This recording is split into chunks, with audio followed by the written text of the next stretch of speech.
más todavía hacia la Tierra ese rayo. Entonces por eso es un buen momento para lo que se llama acoplarse con el espíritu de la Navidad, que es una energía cósmica, es esta energía de deseo plasmable.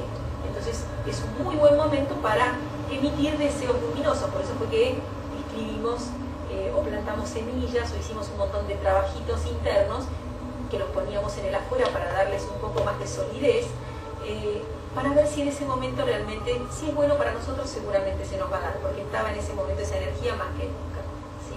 Y en este momento, lo que se llama el templo abierto, ¿no?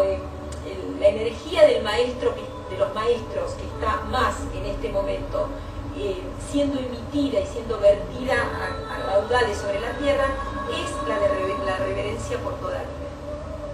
En este momento se debería arrancar el año, cuando uno empieza a tener sus objetivos, sintiendo realmente en su interior qué es la reverencia por toda la vida y qué es la reverencia. ¿Quién sabe qué siente que es la reverencia por toda la vida? Deseo de amor, respeto, exactamente. ¿Y qué más? ¿Qué más? Bueno, la bendición a la vida. Bendición a la vida, exactamente, y gratitud. ¿Sí? Cuando uno reverencia toda la vida, ya deja de quejarse, bendice y agradece las cosas tal como le son dadas. Ya no dice más, esto no me gusta, esto es un asco, esto no lo puedo ni ver. O de pronto, cuando uno tiene reverencia por toda vida, ya no hace mal uso ni abusa de la vida, porque tiene reverencia por toda manifestación de vida, por humilde que sea.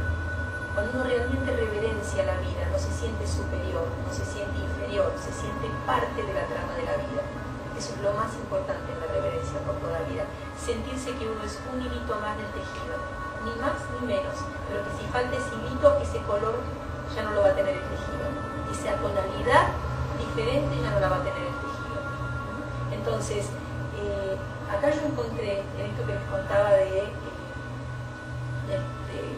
Lao Tse, cuando se refiere al Tao Te Ching, y escribió unos diálogos que me pareció que era muy lindo. Encontré, como siempre, gracias también a los maestros que me deben de guiar cuando digo, bueno, hoy voy a hablar de tal cosa y aparecen cosas escritas, pero que me parece que son muy lindas porque ilustran y que nos dan como distintas acepciones de esto mismo, ¿no? Como que uno lo podría tomar de un solo lugar, pero es maravilloso y uno termina de comprobar la veracidad de esto cuando desde diferentes lugares todos dicen lo mismo y no había internet, no había comunicación.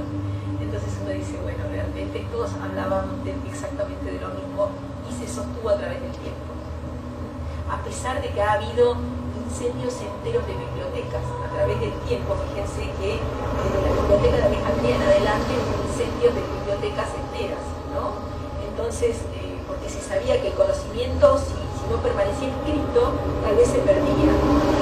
Fueron devastados pueblos enteros, fíjense, en las ruinas de todas las ruinas precolombinas, y sin embargo, el conocimiento verdadero se pudo sostener igual. Cuando fue Mao Zedong y hizo todo lo que hizo en China, sin embargo, los escritos más importantes pudieron ser rescatados, por más que él pensara que la religión es el opio de los pueblos y todo lo que decía, ¿no? Pero bueno, él hablaba de la religión como la forma y veía como que se obnubilaba el poder de discernimiento de las personas. Entonces, creyendo que con eso hacía un bien, lo hizo desde lo humano, sin permitir que cada uno emitiera su propia luz y tratando de llevar conocimiento, que es la verdadera forma de transformar. Cuando uno quiere transformar, no puede hacer las gestas por revolución o por evolución. Las revoluciones así generalmente conllevan sangre, vidas, más odio, porque generan revanchismo y no sirven para nada. Mientras que cuando uno se sostiene anclado en su luz e intenta irradiar desde el silencio, pero con el ejemplo de la vida cotidiana y con el ejemplo en cada minuto de su vida, tal vez contagia a un otro y a un otro y a un otro. Y cuando eso es masa crítica, se evoluciona en conciencia, como vino pasando en muchas situaciones. Como hablábamos otra vez, ya creo que ninguno de los que está acá disfrutaría de ver una riña de gallos. ¿Por qué? Porque evolucionamos en conciencia y nos parece terrible que alguien pueda mirar dos bichos destripándose. Entonces, así como pasó eso, pasan un montón de otras cosas. Entonces, Fíjense, les leo primero un poquito, chiquitito acá, de dónde salió este librito que se los recomiendo, que hace mucho lo tengo y es muy lindo. Wabuchin se llama, Las últimas enseñanzas de Lao Tse. Y dice, a Lao Tse, legendario autor del Tao Te Ching, se le atribuye la autoría de este profundo diálogo entre un sabio y un príncipe, en el cual se va exponiendo con meridiana claridad el enfoque taoísta de la vida. Una ininterrumpida transmisión oral de los textos, todas las copias fueron quemadas en el siglo XIV, ha permitido rescatar las que se consideran últimas enseñanzas de Lao Tse, aquellas posteriores a la creación del Tao Te Ching. La verdad del universo, expresa el maestro, queda al descubierto cuando uno simplifica todos los aspectos de la vida. Porque además eso, la verdad con mayúscula, es simple y es sencilla. Y sobresale, solita, se manifiesta como tal. No necesita de situaciones, elucubraciones y cosas arregladas. Se manifiesta. Es sencilla. Y hay una parte de los muchos diálogos que justo hablaba de esto. Dice, el maestro le dijo al príncipe y a todos sus seguidores, mis amigos y discípulos deberán armonizar sus mentes con todas las manifestaciones de la vida y no abrigar ningún antagonismo hacia ningún ser viviente, ya sea que haya nacido de vientre, huevo, humedad o cualquier otro tipo de transformación. Ya sea que piense o no pueda hacerlo, que tenga una forma definida o que sea amorfo. ¿A vos te molesta si entra? Bueno, la puedes hacer.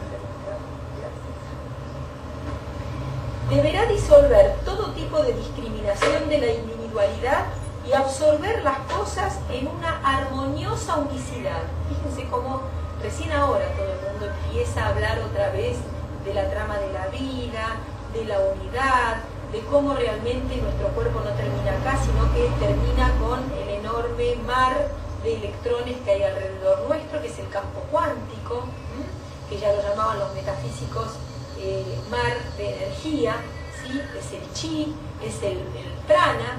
Bueno, y acá habla exactamente de lo mismo, ¿no es cierto? Vamos a esperar a que... Hola, sí, hola.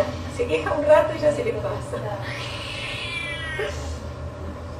Bueno, la virtud de un ser que alcanzó un alto grado de evolución abraza a todas las personas y disipa y desecha la oscuridad que las aísla.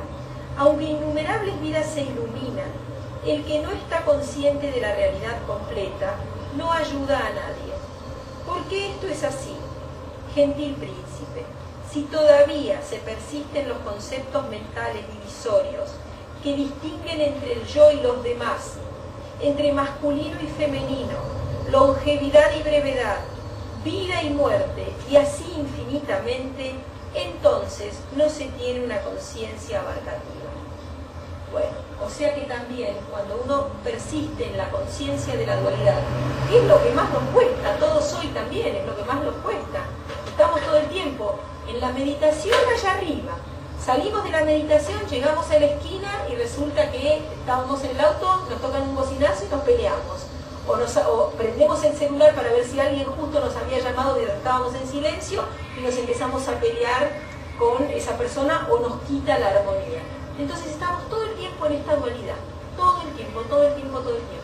La idea es trabajar cada vez más en sostener la paz imperturbable para sentir primero que absolutamente toda la energía que tenemos alrededor nuestro, toda, nos guste o no nos guste, toda nos es regalada en abundancia, con generosidad. Nada nos pertenece, entonces ¿cómo no vamos a sentir reverencia por toda vida, reverencia por toda situación, reverencia absoluta, respeto, amor, gratitud, no hacer mal uso ni hacer abuso? Yo ya no me puedo permitir más tirar un papel al piso cuando me bajo del colectivo, tiro el boleto al piso. Ni siquiera puedo tener esta actitud de tirarlo porque hasta ese boleto es energía. Si yo me pongo pónganse a pensar de dónde proviene cada una de las cosas que usan en el día de hoy. A mí cuando salgan hoy de acá, empiecen a trabajar en conciencia, a ver, esta remera que me puse, el jabón que uso para lavar, ¿sí? El agua que tiene en la botella, el papel en el cual yo escribo, absolutamente todo lo que yo use en el día o tire, porque a lo mejor es un desecho y lo tengo que tirar, ¿cómo lo tiro? ¿De qué manera? O si cuando de pronto estuve haciendo orden a fin de año, ¿se acuerdan que dijimos que era muy bueno? Nos dijimos a todos, hacer orden, limpieza, tratar de poner en el afuera lo que es bueno en el adentro también. ¿Cómo hice? Ay, esta cosa yo no sé para qué la guardaba y la tiré así, ya no lo puedo hacer más. Lo bendigo, lo agradezco, lo lleno de luz, y si ya no me sirve a mí ni le sirve a nadie, igual al objeto le agradezco.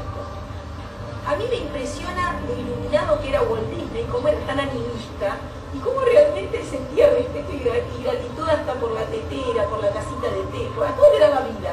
Pero realmente si pudiéramos volver a tener ese concepto de los chicos chiquitos, que son tan animistas, ¿no? Y que le ponen tanta vida al peluche, o a la muñeca, o al juguetito, pero si nosotros pudiéramos hacerlo, no porque tiene forma humana, sino porque realmente pudiéramos sentir esa gratitud por todo lo que nos ayudó y nos sirvió. Nos sirvió no de utilidad, nos sirvió en el sentido de servirnos, ¿sí? Como sirve, como servía en la antigüedad un súbdito a un rey. Entonces eran como nuestros súbditos, eran como cosas que fueron puestas para que pudiéramos venir a manifestar aquello que tenemos que manifestar de la mejor manera posible y con lo que nos corresponde por ley. Siempre nos va a ser suministrado aquello que nos corresponde por ley. Cuando nos empecinamos en adquirir un bien, un trabajo, una posesión, una persona, un vínculo que no nos pertenece por conciencia, no nos va a durar. De alguna manera va a manifestarse como que no nos corresponde y se va a ir, se va a desintegrar, se va a quemar, nos lo van a robar, se va a incendiar, algo va a pasar. Entonces, no era para uno, exactamente, y nada de lo que nos pertenezca por conciencia se puede perder. A mí me pasó una vez, yo estaba trabajando en este concepto, fue el año pasado, no pasa, en invierno, este invierno del invierno anterior. Yo me había comprado un tapado que tenía unos botones divinos. El tapado era un tapadito común, pero los botones eran botones bijú, que cada botón costaba más o menos lo que el tapado. Pero era apretadito el tapado. Entonces yo estaba sentada y se ve que uno de los botones hizo ¡pum! No aguantó más, voló en algún lugar y yo no me di cuenta. Como yo soy friolenta, venía abrochada ya desde el remis. Entonces, cuando salgo de la meditación, digo, ¡ay, el botón! Y empiezo a buscar por el lugar de la meditación, y digo, no, uy, el remis, yo no me acuerdo dónde era, y bueno, ya lo encontraré. Y empecé a pensar, y bueno, está bien. Y pasó una compañera mía y me dijo, quédate tranquila, que si era tuyo lo vas a encontrar. Yo dije, pero este botón encima con tantos brillantitos y que bueno. Y realmente fue maravilloso, porque salí de la meditación, que es en San Isidro, ahí donde fuimos el otro día, en una callecita en donde transita gente, y de pronto yo dije, ¿qué voy a encontrar este botón? Voy caminando así, veo un brillo, digo, mi botón. Yo estuve 2 horas o más adentro de ese lugar. El botón estuvo ahí brillando. ¿Vieron que cuando uno ve una cosa con brillito la levanta automáticamente? A uno no le sirve para nada, pero uno la levanta, ¿sí? Entonces, no lo levantó nadie. Estaba ahí el botón realmente. Entonces yo dije, bueno, realmente, cuando algo es para uno y le pertenece, o sea, yo creo que eso fue una demostración que me hizo a mí el cosmos, ¿no? De las tantas que gracias a Dios me da en la vida, porque debo de ser bastante, que me cuesta al principio, ¿no? Después cuando creo lo puedo pero a veces me cuesta, soy bastante como Santo Tomás cuando tenía que meter el dedo dentro de la llaga a ver si era verdad que lo habían crucificado o no. Bueno, soy un poco así, pero bueno, creo que tiene que ver un poco también con la forma en la que fui preparada a nivel científico, ¿no? No podía creer todo lo que me dijeran, si no hubiera podido tener discernimiento para ser médica, así que un poco tiene que ver con eso. Pero en la vida espiritual a veces me dificulta un poco el poder entregar de lleno mi corazón. ¿Cómo lo entregaría una persona con otra simpleza, con menos reparos a nivel intelectual, con menos sentirse juzgado o tonto si cree en algo? Directamente cree y ya está. Y la vida seguramente le responde A mí también me responde, pero después de un trayecto, que vengo hago un trabajito y después me responde. Pero creo que a muchos de nosotros nos pasa, ¿no? Bueno, entonces, volviendo a la reverencia por toda vida, tenemos que también empezar a sentir que cada uno se manifiesta en la vida desde el lugar que le corresponde. Nosotros no somos quienes para juzgar qué es lo que la otra persona está haciendo. Si nosotros podemos, no tenemos que confundir el no juzgar con el perder el discernimiento, porque muchas veces estas cosas se mezclan y uno no se da cuenta y todo está bien, sí, todo está bien en el sentido cósmico, pero que hay cosas que están bien hechas y hay cosas que no deberían, que son no luz, también lo tenemos que entender. Pero no calificar a la persona que está cometiendo acciones malas y no confundir como que la persona no es la acción.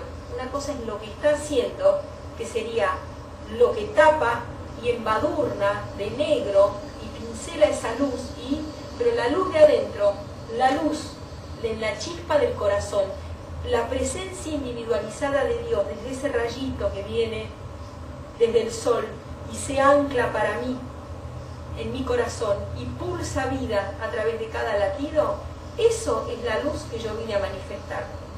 Si yo de pronto la estoy manifestando con oscuridad, o casi ni se está viendo, y a lo mejor soy como una especie de puntito o nada, ya a lo mejor no, hay personas que no se les ve la luz y que están realmente muy opacadas, porque a veces sucede lo siguiente, a veces es una persona que está, le pasa mucho a la gente que está en un puesto público, un presidente, por ejemplo, no vamos a dar nombres, para no llenarlo más justamente de oscuridad, pero algún presidente que está en algún puesto importante y está en la mira de todos sus ciudadanos y de personas de otros países también. Entonces, ¿qué sucede? A lo mejor esa persona no está actuando muy bien, que digamos, tiene su luz, pero prevalece su ego y está actuando desde los tironeos que le dan su personalidad, el canto de la sirena del que él lo envuelve y lo enrolla y le dice qué maravilloso que es o qué le convendría o por qué es mejor tener plata y no tener espíritu, y un montón de cosas que a la persona la van como enrollando y le van quitando este poder de discernir. Si de pronto nosotros empezamos a calificar la energía sobre esta persona y nos unimos a la energía de no amor contra esa persona, de muchas otras personas, ¿qué es lo que hace el sentimiento o el pensamiento siendo energía? Se unen energías similares. ¿Se acuerdan que esto lo venimos viendo hace mucho? Entonces, tanto el pensamiento como el sentimiento se convierten en formas sólidas, que cuando son densas, cuando no son luminosas, son oscuras, tapan la luz. Entonces, si todo el mundo, así como nosotros podemos hacer una oración y meditación por la paz, y todos juntos orar por la paz, y tratar de que a ese lugar lleguen bendiciones, como se hacen meditaciones a nivel mundial por la paz en determinado lugar, porque termine un cataclismo en determinado otro lugar, también podemos hacer lo contrario. También podemos no estar reverenciando a la vida real que late en ese ser y estar opacándola con más oscuridad y no permitiendo que esa persona salga nunca más hacia la luz. ¿Por qué descreemos de la posibilidad de una persona para con su limpieza y si le damos todo el crédito a que el agua, por ejemplo, de un río, puede volver a manifestar su pureza original? Nosotros cuando vamos, a mí me pasó mucho que cuando iba al sur podía tomar agua directo de un manantial, agarraba el termo, juntaba agua así, la calentaba o no la calentaba y tomaba agua del manantial. Y esa agua estaba pura como fue creada originalmente. Es la misma agua que la que veo en el riachuelo. La del riachuelo fue opacada y deteriorada. Hay lugares como ríos en plena Europa en donde hay un montón de gente, por ejemplo el Rin, que fue limpiado, estaba como el riachuelo y ahora está transparente.